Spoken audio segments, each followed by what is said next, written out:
Do you have some time to talk now, Commander? Let's hear it, Lieutenant. I'm always open to my officers. We've played it pretty close to the book so far, but we're a long way from backup. We've got some tough calls to make. I'm just saying, try to leave yourself a way out. I've seen what cutting corners can do, and I'd hate to have that happen to you, Shepard. Commander. This a personal observation, Caden? Maybe that's not my place. I don't want to send any bad signals, Commander. Just, working on what I've picked up.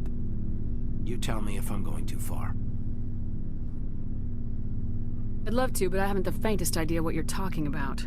It's just my experience that once someone lets something slide, it tends to pick up speed. Do you get my meaning? Alenko, if you have one failure, it's an inability to speak directly. Sorry. I'm not looking to dump any baggage, Shepard. You know the records about the biotic training out on Jump Zero? They're all classified, because the Alliance made mistakes. After first contact, Kinetics was set up to track Element Zero exposures and develop implants for humans. Once we had an embassy on the Citadel, Kinetics could bring in experts instead of taking it slow. Is there some reason we couldn't learn it on our own? They didn't know where to start. Hell, it took a couple of years to even link biotics and Ezo. Forget trying to get the kids to move stuff. They had trouble just helping them not break their own limbs. And their choice of teachers didn't help much. The only experts would have to be aliens. Dead on. Turians, actually. That's why Kinetics kept it a secret. They were afraid of what people back home would think, asking the Turians for help when we just fought a war with them. And the Asari would have been more acceptable than the Turians. Yes, but the company didn't go through the Citadel. It would have made Earth look weak, so they discreetly hired some Turian mercenaries. I'm sure Kinetics did what they thought was best. It wasn't best for us. They brought in an ex-military Turian named Commander Vernus. To introduce himself, he liked to say, "I was at the helm of the dreadnought that killed your father." Well, I told him my dad wasn't in the war. He'd retired to Vancouver. My family had an inland home that matured to new beachfront. Vernus had it in for me after that. He cut corners, pushed hard. I mean, you either came out a Superman or a wreck. A lot of kids snapped. A few died. The point of all of this, I guess, is that when you cut corners, it's not always obvious who pays for it. Am I supposed to talk you down now or something? Because I'm not so good at therapy. I'm 32, Shepard. You don't serve as long as I have without coming to terms with yourself. You also learn that if someone is special to you, you help them. Try to keep them from making mistakes. Special, huh? If I'm out of line, just say the word. Sorry, Caden. This was just a battlefield thing. There's my answer, then. I'm sorry to have bothered you, Commander. I got some mixed signals. With your permission, I should return to my duties. Anything you need, Commander? What's your opinion on the last mission? Dr. Tassoni. She seems nice enough. Hard to believe she's older than both of us put together. Any intentions there, Lieutenant? No, Commander. Just art appreciation. What's your opinion on the last mission? Doctor, she seems hard to believe she's older than both of us put together. We'll talk another time. Commander?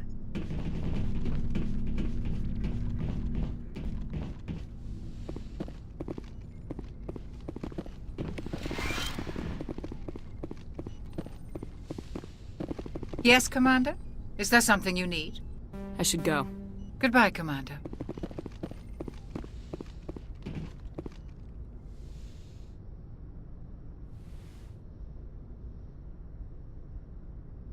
Commander, are you coming to check up on me? You look much better. How are you feeling?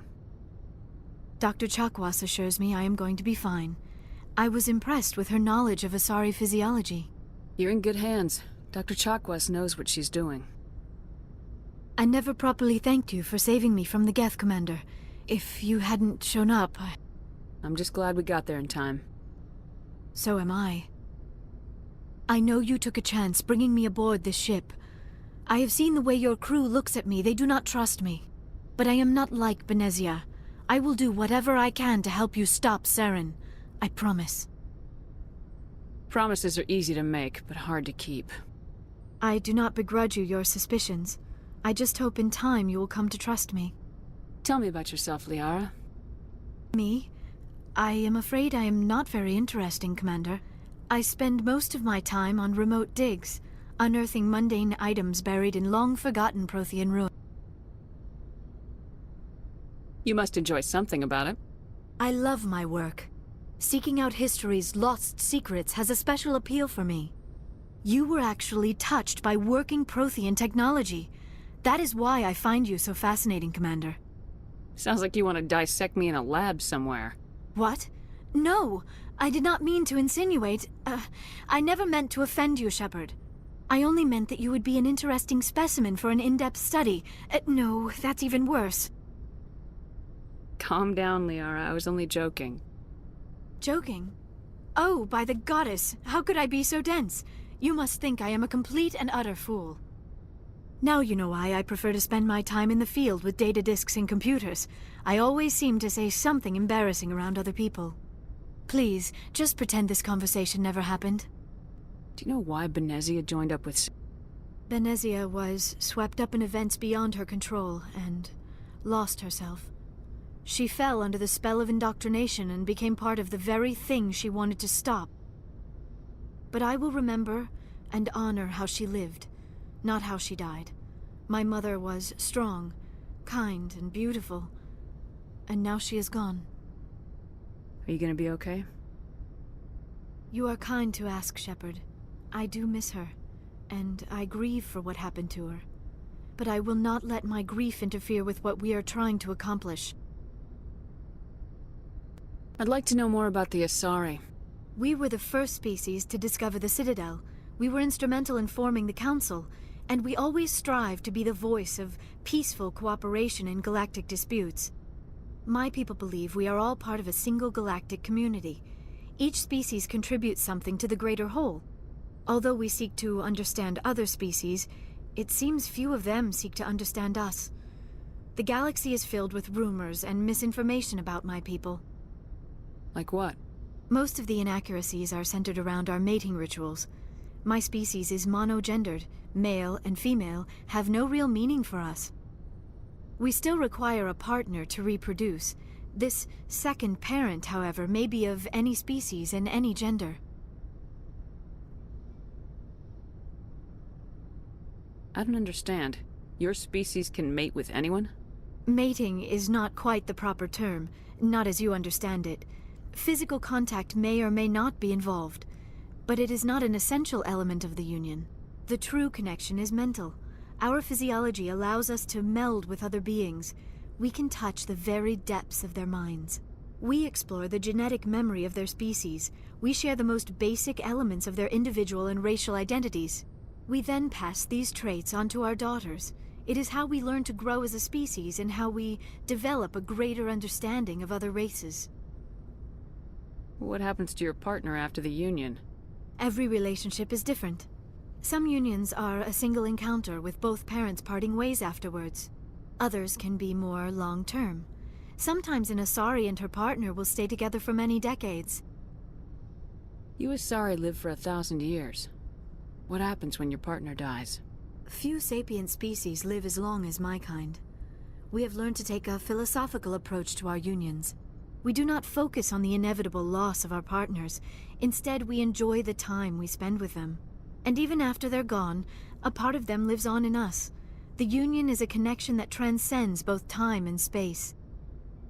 Do you know who Matriarch Benezia chose as her partner? She rarely spoke of her partner.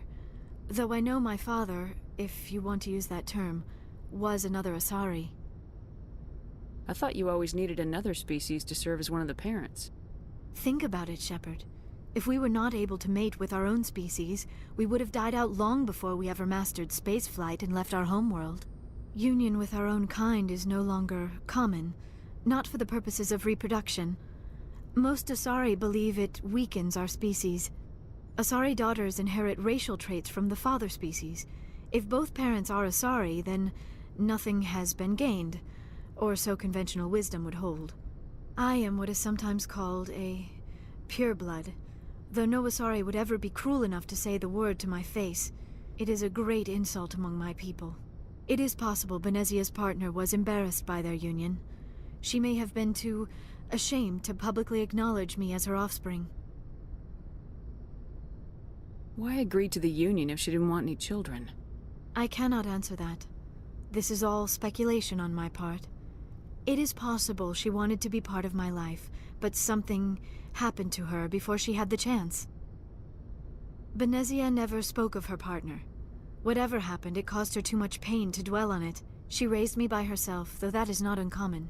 Many Asari raise their children alone, particularly if the father species is short-lived.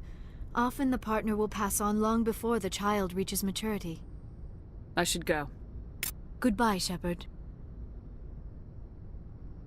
I get the feeling you want to ask me something, Commander. I just wanted to talk. Of course, Shepard. What did you want to talk about? I should go. Goodbye, Shepard.